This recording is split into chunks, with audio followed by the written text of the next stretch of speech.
نعبد وإياك نستعين اهدنا الصراط المستقيم صراط الذين أنعمت عليهم غير المغضوب عليهم ولا الضالين.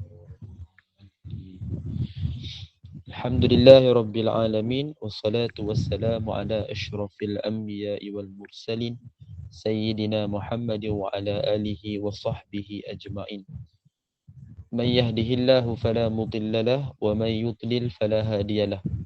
أشهد أن لا إله إلا الله وحده لا شريك له وأشهد أن محمدا عبده ورسوله. اللهم صل على محمد وعلى آل محمد كما صليت على إبراهيم وعلى آل إبراهيم وبارك على محمد وعلى آل محمد كما باركت على إبراهيم وعلى آل إبراهيم في العالمين إنك حميد مجيد. اللهم افتح علينا حكمتك وانشر علينا من خزائن رحمتك يا أرحم الراحمين. رب اشرح لنا صدورنا ويسر لنا أمورنا واحلل عقدة من ألسنتنا يفقه أقوالنا. اللهم فقهنا في الدين وعلمنا التأويل. اللهم ارزقنا فهم النبيين وحفظ المرسلين وإلهام الملائكة المقربين. يا فتاح يا عليم افتح قلوبنا فتوح العارفين. سبحانك لا علم لنا إلا ما علمتنا إنك أنت العليم الحكيم. لا حول ولا قوة إلا بالله. Ya Allah ya Rahman ya Rahim, berikanlah kepada kami kefahaman dalam menuntut ilmu pada pagi ini ya Allah. Permudahkanlah segala urusan kami, terimalah segala amal ibadah kami. Rahmatilah kami dengan rahmatmu, jauhkanlah kami daripada kemurkaanmu. Ya Allah ya Rahman ya Rahim, berikanlah kepada kami kekuatan untuk beramal dan berpegang teguh dengan sunnah-sunnah Nabi kami, Nabi Muhammad sallallahu alaihi wasallam. Rabbana atina min ladunka rahmah wa hayyi' lana min amrina rasyada. Rabbana atina fid dunya hasanah wa fil akhirati hasanah wa qina azaban nar. Wa sallallahu ala sayyidina Muhammadin nabiyil ummi wa ala alihi wa sahbihi wa baraka wa sallam. Alhamdulillahi rabbil alamin. Amin ya rabbal alamin. Saya hormati dan saya muliakan pihak penganjur, sahabat pencipta Al-Quran, SPAQ, khususnya Al-Fadilah, Sahibul Fadilah, Pak Sabariyah, seterusnya barisan moderator, barisan pengurusan dan tim SPAQ, seterusnya muslimin muslimat, hadirin hadirat, tuan-tuan puan-puan, ibu-ibu, ayah-ayah jemaah serta keluarga SPAQ yang dirahmati Allah Azza wa Jal sekalian. Alhamdulillah, pertamanya dan buat selamanya marilah kita merafakkan kesyukuran kehadrat Allah Azza wa Jal. Dengan izin dan rahmatnya kita berada pada pagi ini pada bertepatan pada 19 Rabiul Awal 1445 Hijrah. Jadi mudah-mudahan Allah Azza wa Jal melimpahkan rahmat dan keberkatan dalam kehidupan kita semua, insya-Allah. Amin. Jadi ibu-ibu, ayah-ayah sekalian, pada pagi ini kita akan teruskan perbincangan kita menerusi kitab iaitu Al-Arba'un Al-Malayuwiyah. Yang lebih mudahnya kita sebut dengan namanya adalah 40 hadis tentang adab, yang membincangkan tentang adab-adab dalam kehidupan seharian, insya-Allah. Jadi ibu-ibu ayah sekalian, insya-Allah kita akan teruskan. Cuma saya masih tak dapat nak share slide sebab mungkin ada nak kena update sikit. Saya try update lah apa saya punya Chrome ni. Tapi tak apalah, kita teruskan dulu. Jadi kalau dah boleh saya akan sharekan slide itulah, insya-Allah. Jadi kita sambung pada adab yang ke-12, adab dengan para malaikat. Adab yang ke-12, adab dengan para malaikat. Jadi apakah adab-adab kepada ataupun terhadap dengan malaikat? Okey, baik. Kejap saya buka dulu. Okey.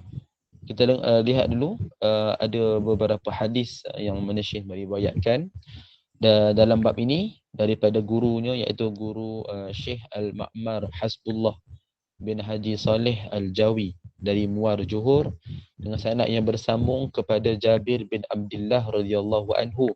Beliau berkata bahawa Rasulullah sallallahu alaihi wasallam bersabda, yang bermaksud, sesiapa di antara kalian yang memakan bawang ataupun bawang putih, maka hendaklah dia menjauhi masjid dan duduk di rumahnya. Beliau, yakni Jabir bin Abdullah radhiyallahu anhu, juga meriwayatkan bahawa baginda Nabi sallallahu alaihi wasallam pernah diberi dengan satu periuk yang di dalamnya terdapat daun bawang. Baginda mendapati padanya ada bau yang kurang menyenangkan.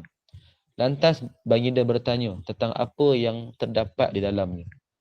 Maka Rasulullah berkata kepada para sahabat, bawalah dia kemari. Apabila baginda mendapati bahawa para sahabat ni, mereka ni tidak seakan-akan menyukainya, baginda pun berkata, makanlah dia, sesungguhnya aku sedang berbicara dengan seseorang yang kalian tidak berbicara dengannya. Ini yang disebutkan dalam hadis yang sahih riwayat Al-Bukhari 866. Jadi tuan-tuan dan puan-puan, ibu-ibu ayah sekalian, ini hadis yang pertama yang membincangkan tentang adab dengan malaikat yang kita perlu pelihara.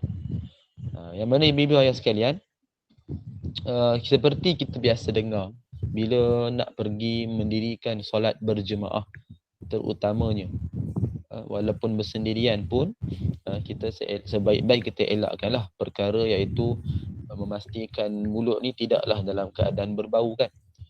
Jadi kalau kita mendirikan solat secara berjemaah, lagilah kita perlu fikirkan dengan terhadap jemaah yang lain supaya tidak mengganggu mereka.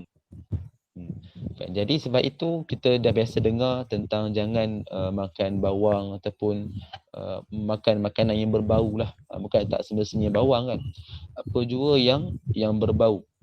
Jadi perkara itu dilarang. Dilarang ni kita boleh kata makruh kerana dia mengganggu, menyakiti kan, menyusahkan orang lain. Sebab itu kita nak pergi solat berjemaah, kita kena fikirkan orang lain. Sebab itu ibu-ibu sekalian, kadang-kadang kita merasai juga, mungkin macam ibu-ibu mungkin tak ada sangatlah masalah ni. Tapi macam saya ni sebagai seorang lelaki kan, bila datang solat berjemaah, boleh kata, nak kata biasa tak jugalah, tapi ada je lah kan, ada je orang yang bila solat, saya solat bersebelahan dengan dia, maka akan ada bau. Bau apa? Bau asap rokok lah. Bau rokok tu yang memang mengganggu sungguh lah kan. Yang mana dia datang solat, tapi dia masih lagi kan, nak kata berani, nak kata tidak ada kesedaran, dia nak datang solat ni kan, menghadap Allah ni, menghadap Tuhan, tapi boleh dalam keadaan begitu. Maka ibu-ibu sekalian, ini memang terang-terang mengganggu. Mengganggu apa? Mengganggu situasi ataupun keadaan. Okay, sekejap, dah boleh share. Tapi saya share lain tu. Sekejap. Jadi sebab itu ibu-ibu sekalian, kita perlu memikirkan situasi lah. Kan, jangan pernah kita menyakiti orang lain. Ibadah dalam agama ni tak pernah kaedah dia kita beribadah, kita ganggu orang lain beribadah. Mana boleh begitu kan? Kita semua nak beribadah. Kita nak solat, tapi kita ganggu orang lain yang nak solat juga. Tak boleh begitu. Maka sebab itu ibu sekalian, kita kena kata memikirkan dengan lebih luas lah. Jangan sekadar kita mementingkan diri sendiri. Bukan isu ni je, apa isu pun sama. Okay. Berkaitan dengan adab dengan malaikat, di mana para malaikat, mereka tidak juga menyukai perkara ini. Sebab apa? Perkara ini Nabi dah larang kerana menyebutkan bahawa para malaikat tak suka. Dia kalau bau mulut orang berpuasa tu lain. Sebab itu yang dimuliakan kan dalam hadis Al-Bukhari 1904, yang hadis qudsi kan, yang Allah sebutkan wala khalufu famun atyabu indallah min rihil misk atau kama qal. Kan ini tentang apa? Mulut orang yang berpuasa ni lebih harum daripada bau kasturi kan. Jadi kita lihat di situ kerana dia beribadah. Dan memang secara zahir bau mulut orang berpuasa, bau di dunia ni memang bau yang kurang menyenangkan. Sebab dia tak makan, tak minum dalam tempoh yang lama. Jadi memang kalau mula puasa macam mungkin ada ibu sekalian puasa pada pagi ni tak apa lagi lah, dia baru start kan. Tapi bila dah petang-petang kan, terutamanya dekat-dekat nak buka puasa lepas asar lah, biasanya ni memang kalau kita cuba bau lah sendiri kan mulut masing-masing, memang kurang menyenangkan sebab dia kesan daripada tindak balas nak kata kimia lah secara zahir kan, sebab tak makan tak minum lama, lepas tu air liur dibiarkan begitu kan, tidak ada kita kumur pun tidak kan, tidak amalkan sugi pun tak ada. Jadi benda ni akan menyebabkan berbau. Maka tak boleh kita nafikan, tapi itu zahir lah, zahir di dunia. Tapi Allah angkat darjat di sisi Allah lebih harum daripada kasturi. Maknanya Allah memuliakan orang berpuasa. Tapi itu bau, walaupun zahirnya bau mungkin kurang menyenangkan, tapi di sisi Allah, Allah muliakan sebab kita beribadah. Tapi kalau orang yang makan makanan berbau kan, dan itu memang terang-terang menyebabkan malaikat pun tak suka. Dan menyebabkan, maknanya mereka kata apa? Malaikat tidak mendekati kita lah.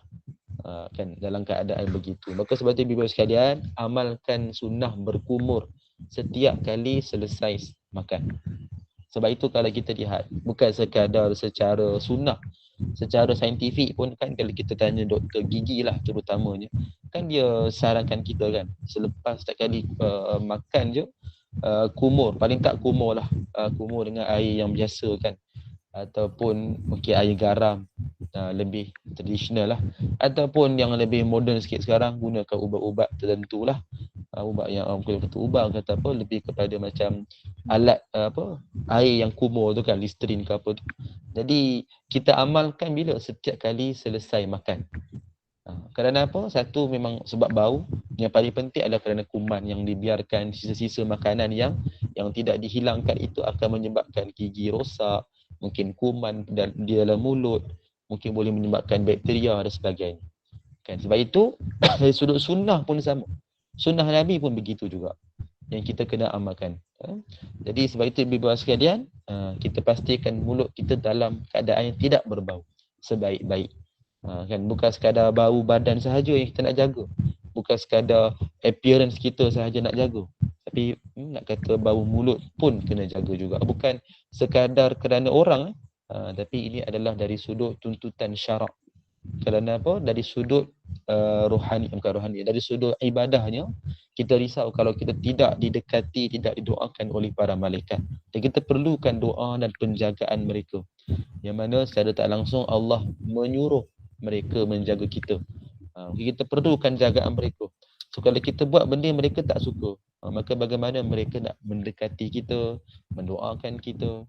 Maka kita menyusahkan orang lain pula nak datang solat, bau mulut yang kurang senang, bau badan yang mungkin tak mandi.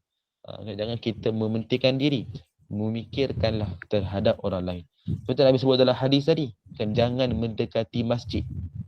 Kalau ikut pada hadis, nanti saya buka slide tadi yang saya tak sempat tunjuk. Kalau ikut kepada maksud hadis ni, kita lihat maksud dia tu, kita rasa macam hairan kan, sampai Nabi larang jangan menjauhi masjid. Dia Nabi suruh menjauhi masjid. Ya, Bunda Anu tak tutup mic okey, baik. Nabi suruh kita menjauhi masjid. Untuk apa? Untuk orang yang dalam keadaan yang mulut yang berbau. Kalau ikut pada hadis ni, kita rasa macam hairan. Nabi menghalang kita ke masjid. Macam itulah.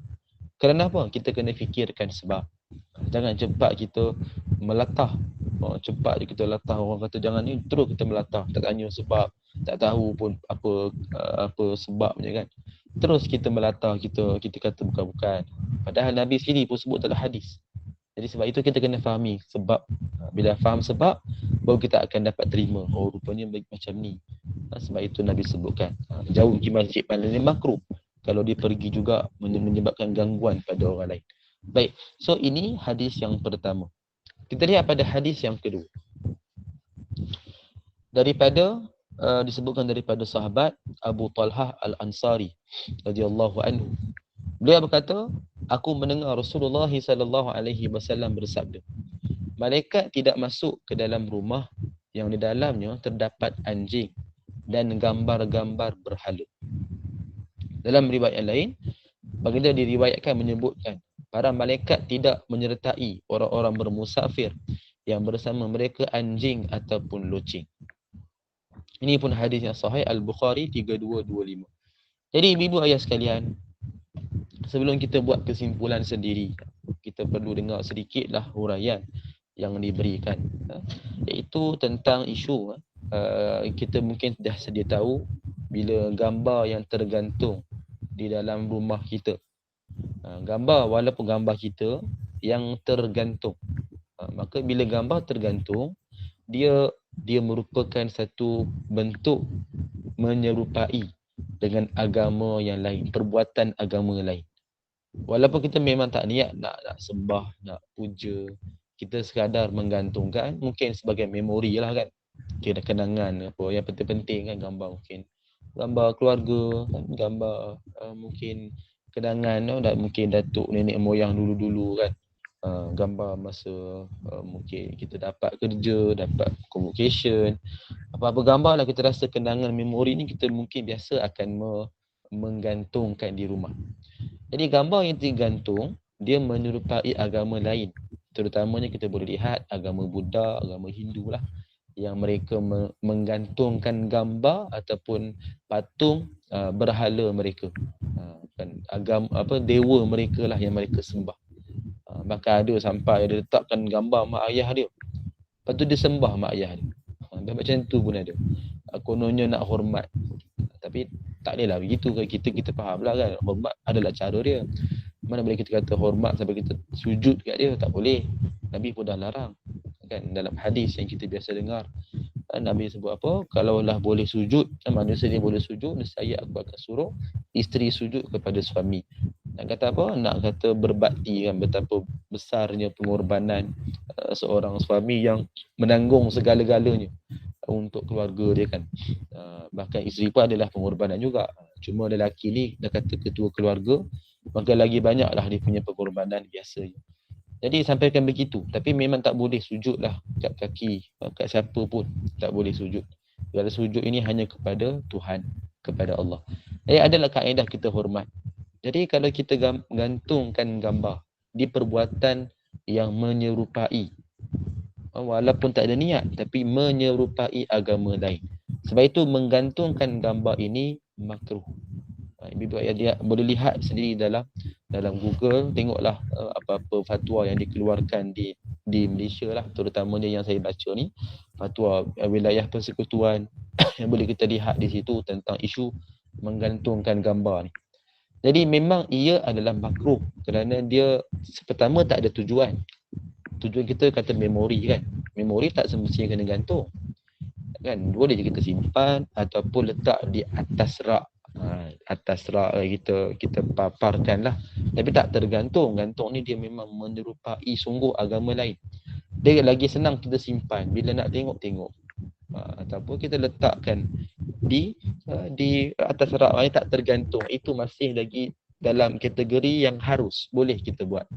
Sebab dia sekadar kita meletakkan seperti barang kita yang lain.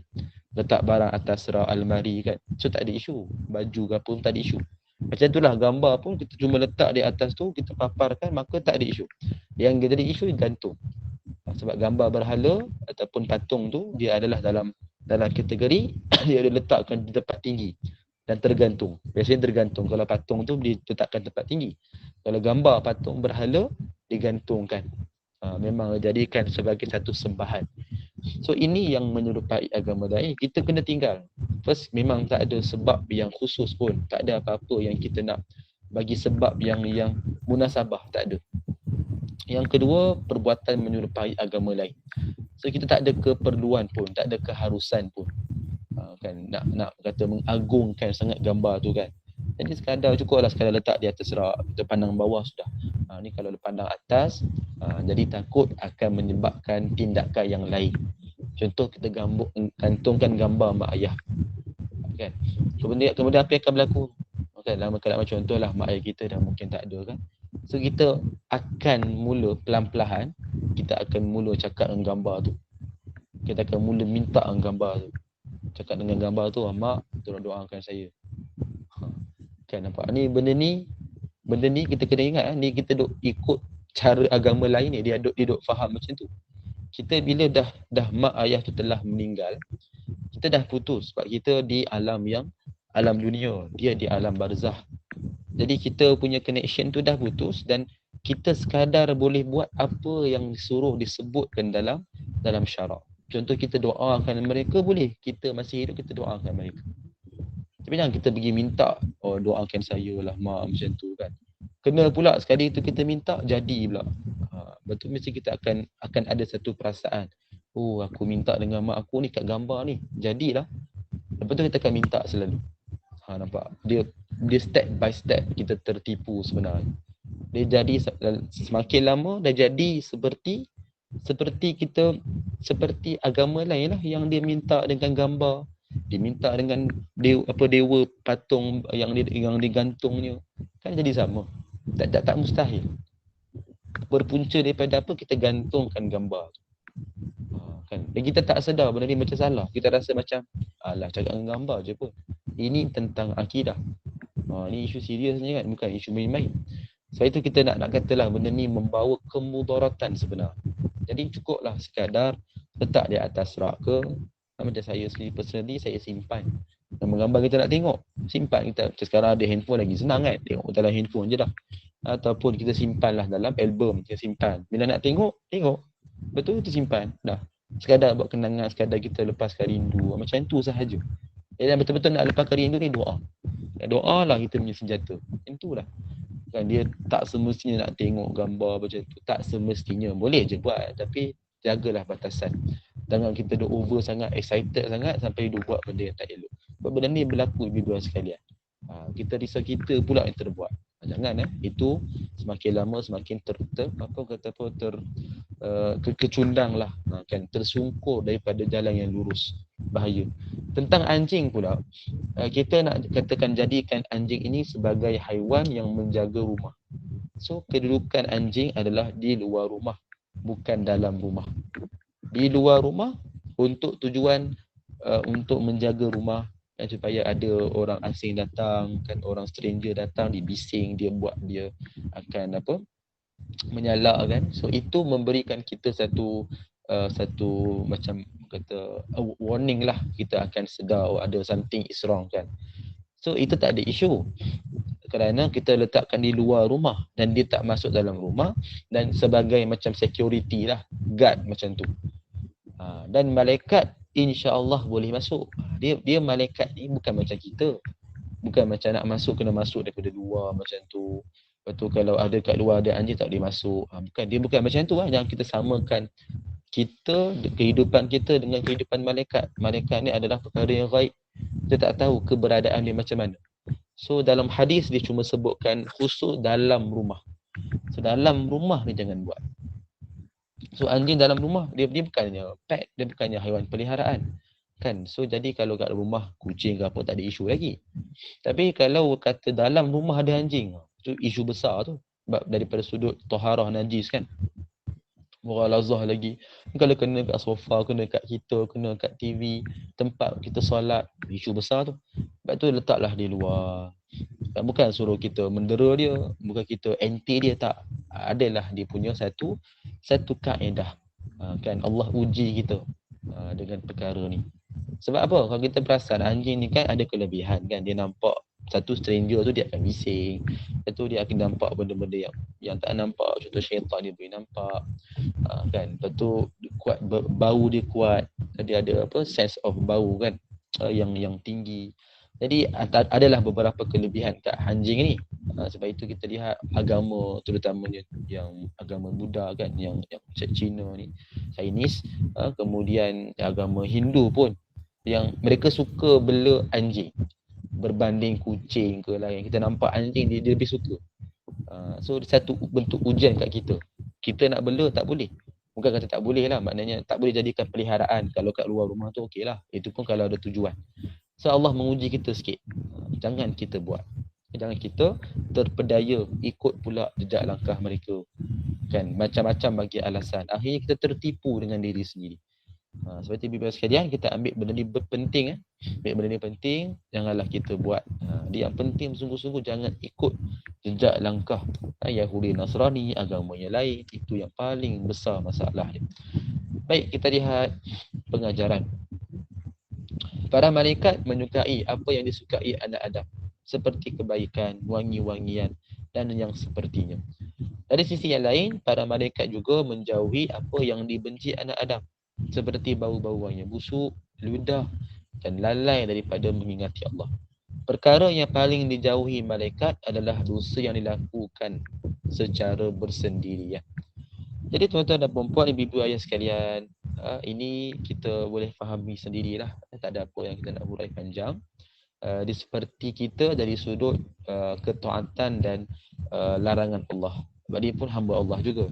Maka perkara yang baik yang kita suka, dia pun sukalah. Perkara ma'ruf kan. Perkara yang Allah larang, maka kita pun tak boleh buat, dia pun tak boleh buat. Kan, sama je lah. Sama. Sebab itu ibu-ibu sekalian, kita kena ingat bila kita bersendirian, kan, adakah kita mampu, first kita mampu beribadah seperti yang kita buat beramai-ramai. Itu menguji keikhlasan. Yang kedua, bila buat perkara yang maksiat, berdosa. Biasa bersendirian kita lebih berani berdosa, buat maksiat. Sebab kita punya mindset yang mudah, bukan orang tahu pun, bukan orang nampak pun. Kan, kita hanya fikir macam tu, maka waktu bersendirianlah diuji. Kan, di mana kita akan terdorong buat benda-benda maksiat. Apa jualah. Kan, contoh meninggalkan solat, meninggalkan puasa, mungkin kita apa-apa benda perkara maksiat ni, kita baca yang bukan-bukan, tengok yang bukan-bukan. Jadi perkara ni semua akan terdorong bila kita bersendirian. Kalau beramai-ramai, kita akan fikir-fikir dulu, boleh ke tak ke kan, macam mana ni. Tapi kalau bersendirian sangat senang kita terpedaya. Dan ibadah pun sama. Kalau kita beramai-ramai, kita jadi terdorong nak buat. Macam zikir lepas solat, solat sunat kan. Kita buat majlis selawat kan. Apa-apa jugalah ibadah ni kita buat ramai-ramai, kita rasa semangat. Sebab kalau tak ada geng kan, buat sama-sama. Kita tak buat, kita rasa malu, kita pun join sekali. Jadi dia banyak faktor lah. Tapi kalau kita bersendirian, adakah kita mampu teruskan apa yang kita biasa buat? Ini jadi satu cabaran ni.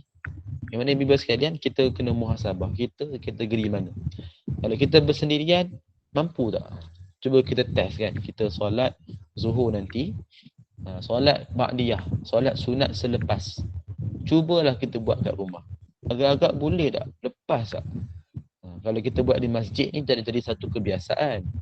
Lepas solat tu kita solat sunat walaupun berasingan, tapi dah jadi satu macam kebiasaan kan. Dia nak kata lebih kepada satu macam, kita nak kata macam adat lah kita biasa buat. Jadi dia masih dalam ruang kita tak pasti, kita ni betul-betul ikhlas ke tidak. Cuba kita bersendirian, mampu tak kita buat. Itu yang kita nak kena test lah diri kita masing-masing. Yang mana kita risau sangat lah, kita ni tersungkur. Tak buat, macam-macam alasan, macam-macam gangguan datang. So itulah the real ujian ke atas kita sebenarnya.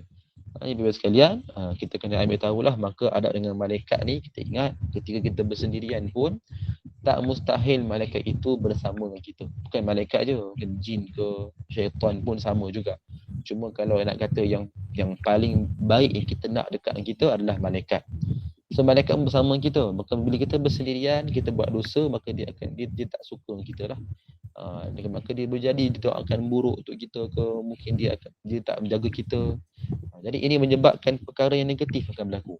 Yang kita tak nak berlaku, maka kita kena jaga adab, iaitu kita kena sentiasa memastikan perkara yang dia tak suka tu kita tak buat, supaya kita dapat kan penjagaan dia, kita dapat doa dia kan. Itu pun penting sebab para malaikat ni doa mereka ni mustajab.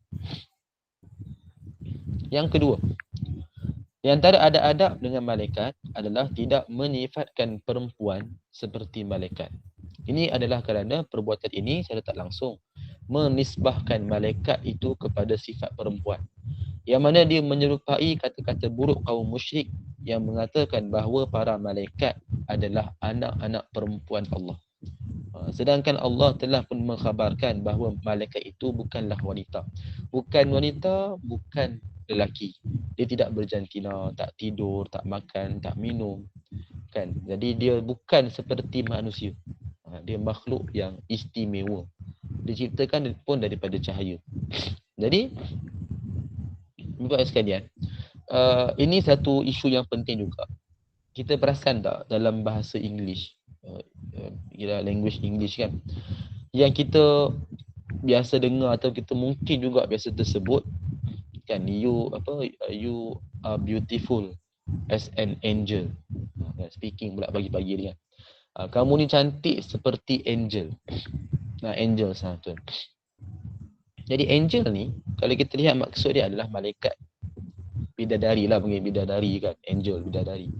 Sebenarnya dia disbahkan ikut pada fahaman Kristian lah, yang sekadar apa yang saya belajar ni, dia menisbahkan bidadari ni seperti malaikat. Betul, dia ada sayap lah, dia warna putih lah, ada cahaya sinar lah kan, pakaian putih, cahaya sinar. Dia menisbahkan kepada malaikat sebenar. Jadi itu fahaman mereka lah, yang mana memang kata sifat mereka macam tu, mereka nisbahkan malaikat ni kepada perempuan kan. Sebab apa? Sebab kononnya perempuan lah dapat menjaga kan, kononnya perempuan lah memberikan satu special, layanan special macam tu. Sebab mereka tak faham isu tak ada jantina semua ni. Dia tak macam kita berakidah begitu kan, kita berfahaman dalam tauhid begitu, yang mana malaikat ni ciptaan Allah tapi dia tak sama macam manusia. Maka kita boleh faham dia bukan lelaki, dia bukan perempuan, dia tak berkahwin, dia tak ada jantina, tak ada keluarga kan. Dia bukan macam manusia. Tapi orang-orang ni yang terutamanya Kristian lah yang kita lihat kan, Nasrani ni, mereka tidak berfaham macam tu. Yang mereka faham ni mesti kena bentukkan dalam seperti manusia. Oleh sebab itu disebut cantik seperti bidadari. Yang sebenarnya bidadari angel tu adalah malaikat. Jadi kita pula gunakan ayat macam tu. Kita pun maknanya terikut, terguna, terjadi biasa ikutkan perkataan macam tu. Betul Bibi sekalian, kalau nak guna English kan, bahasa Inggeris ni walaupun tak banyak tapi ada perkataan yang kena hati-hatilah. Yang mana dia sebenarnya dia ada impact, kesan daripada agama Kristian. Dia ada kesan. Kan dia gunakan kalimah perkataan-perkataan tertentu ni ada kesan. Contoh macam dia tak guna Ibrahim kan, dia guna Abraham. Dia guna Mary, sebenarnya Maryam. Dia guna Moses, Jesus, sebenarnya Nabi Musa, Nabi Isa. Ada pengaruh daripada agama. Yang kalau kita pun guna dan kita tak tahu benda tu daripada sudut Islam, orang kata sebenarnya sangat-sangat merisaukan. Kita tak tahu, tak ambil tahu. Sebenarnya itu adalah satu benda yang kita kena hati-hati tu. Jangan kita, betul-betul lah kalau kita suka belajar English, kena tahu juga. Yang kena bandingkan juga, sebab English ni tetap dia ada pengaruh daripada Kristian, agama Kristian. Jadi dia tak semua benda kita boleh follow, ikut kata yang sama kita guna. Orang kalau terlalu suka English ni, kalau dia tak belajar betul-betul agama, maka dia akan terikut sebenarnya. Dia akan gunakan perkataan-perkataan yang mereka biasa guna. Sampai disebut nama-nama Nabi pun nama-nama mereka tu. Itu bahaya sebenarnya. Fairy, pari-pari kan. So benda-benda macam ni kita kena hati-hatilah.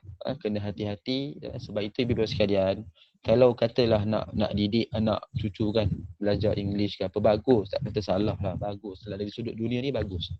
Tapi seiringkanlah dengan agama Islam kan. Kalau ada sanggup hantar anak belajar kan, membuat kelas yang mahal ke apa kan untuk belajar English, maka lebih kena sanggup hantar anak tu mengaji, hantar anak tu belajar agama, belajar bahasa Arab. lagi kena sanggup. Sebab kalau untuk English dunia tu kita boleh belanja macam tu, untuk agama lagi kena belanja. Kan? Tapi kalau gunakan untuk belajar tu kita sanggup belanja, tapi untuk belajar agama je kita kata ambil yang percuma lah kan, tak ada peluang tak apalah, lain kali cuba. Dia macam tak ada usaha langsung nak, dia tak ada minat pun sebenarnya. Jadi kita rasa hairan benda macam ni. Saya tak katalah salah ke kita nak condemn ke tak.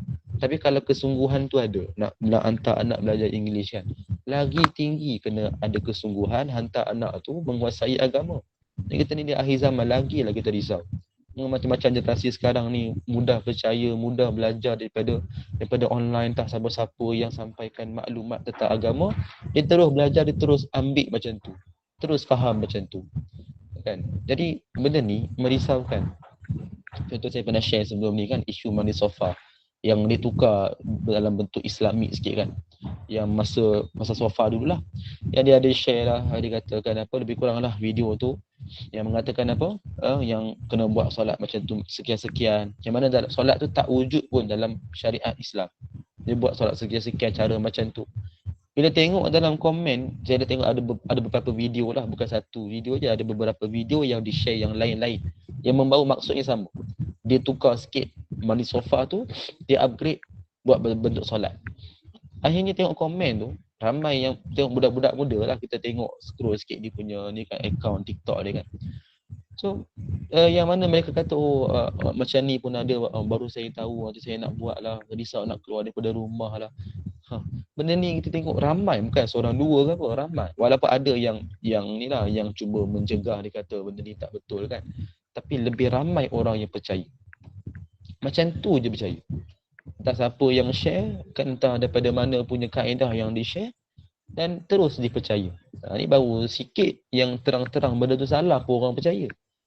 Belum kita bincang soal-soal yang lebih tinggi kan. Seperti ibu sekalian, ni antara isu yang penting juga dari sudut bahasa, kita kena ambil berat lah. Sifat keperempuanan ni jangan kita samakan dengan malaikat. Ini agama Nasrani, Kristian yang suka buat. So kita jangan buat macam tu. Jangan gunakan ayat you are beautiful as an angel. Jangan guna. Terang-terang ini menyamakan dengan malaikat. Walaupun kita tak niat macam tu, tapi maksud ayat itu adalah macam tu. Tak ada keperluan nak gunakan ayat macam tu. Banyak lagi perkataan lain kita boleh guna yang lebih selamat. Tak perlu gunakan perkataan macam ni. Baik, so ini yang kedua. Kita tengok soalan-soalan kita lagi ya. Yang ketiga, mungkin sebagai penutup lah untuk pagi ni. Nak masuk yang ke-13 ni jadi panjang pula kan. Baik, dalam tafsir At-Tabari disebutkan iaitu setiap hamba Allah itu diutuskan baginya malaikat yang ditugaskan untuk menjaganya pada waktu tidur dan waktu jaganya daripada jin. Daripada jin ataupun manusia ataupun haiwan-haiwan berbisa dan perosak.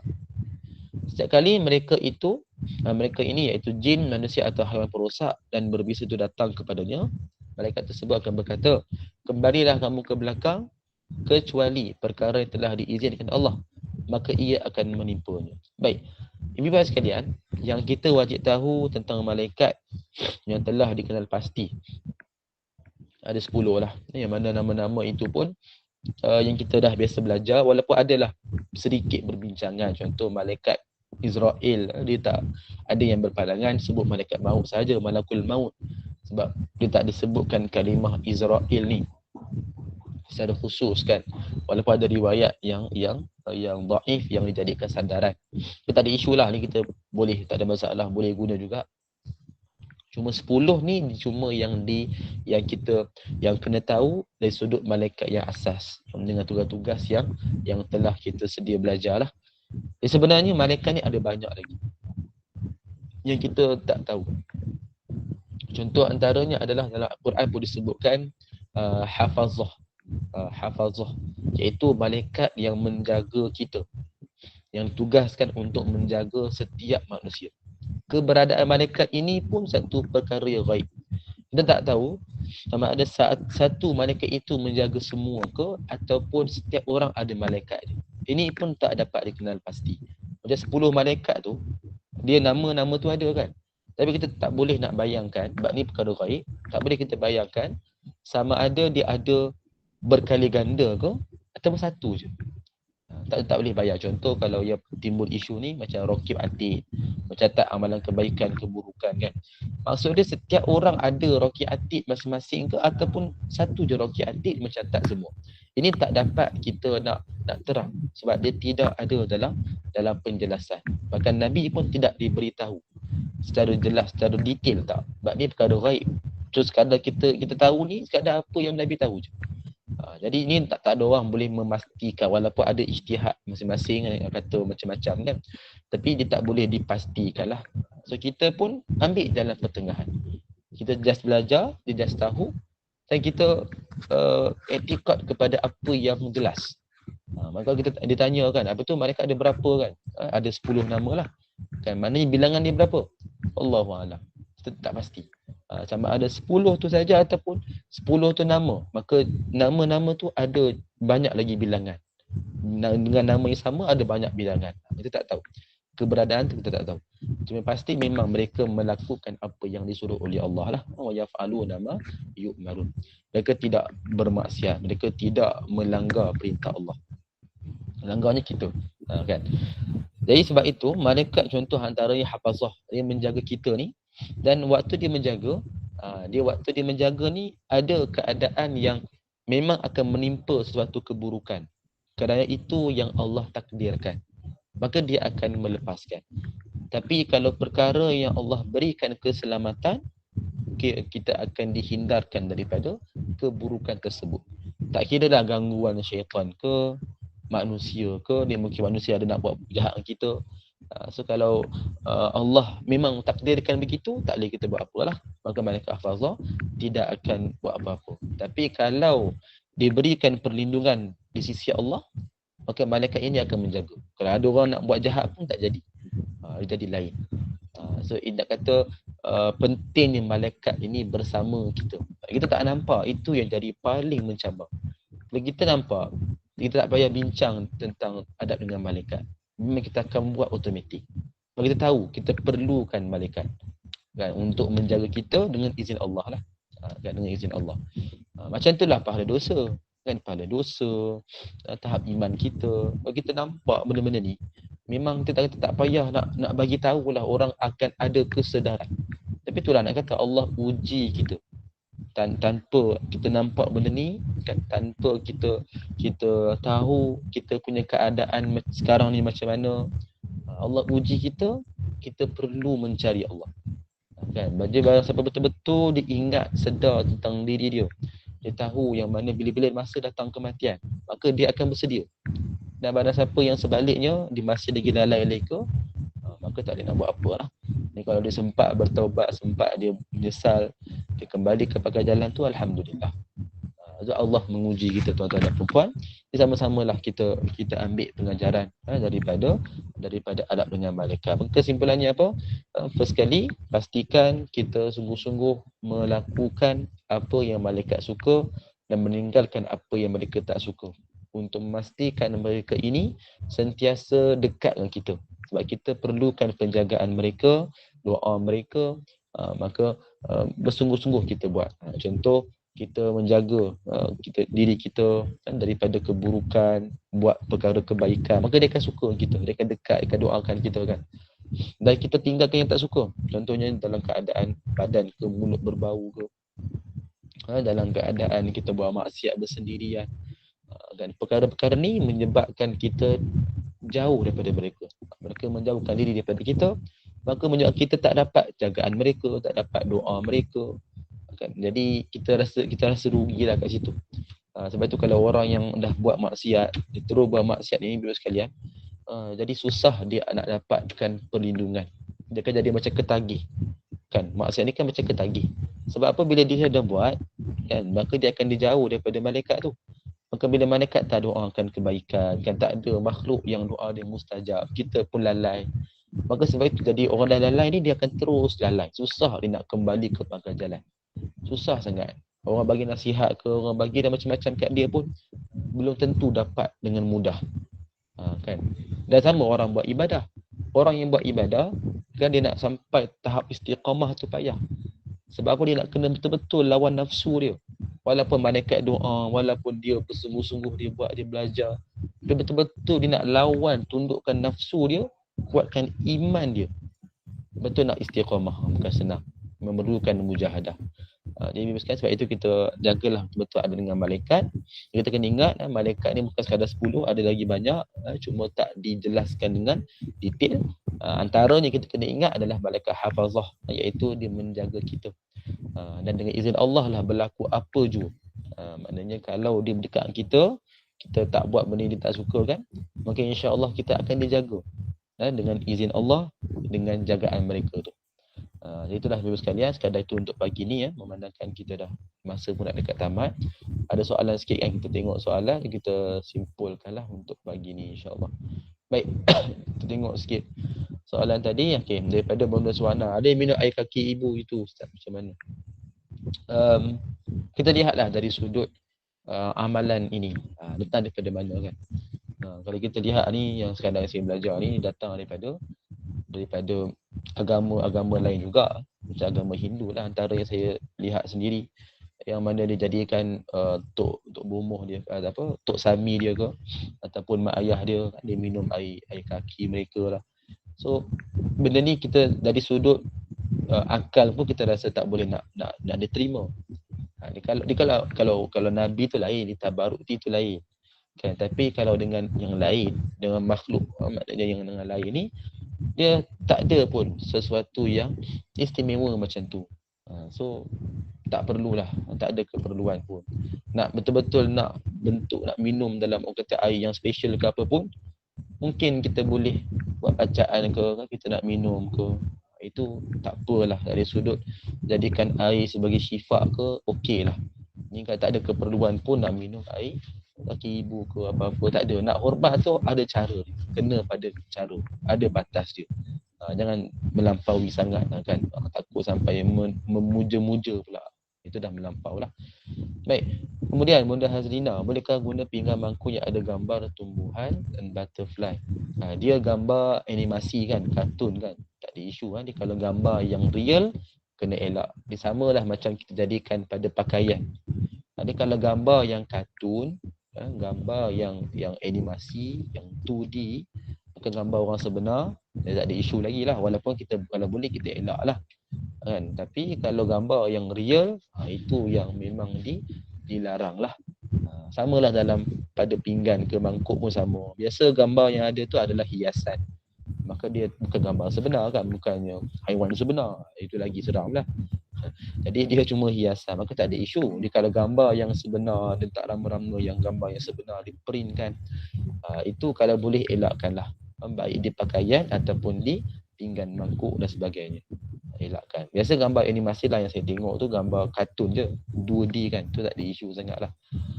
Baik, Kak Nisum, adakah juga makruh gantung gambar bunga-bungaan atau pemandangan? Baik, dia yang dilarang adalah gambar manusia kan, gambar kita kata apa, gambar orang.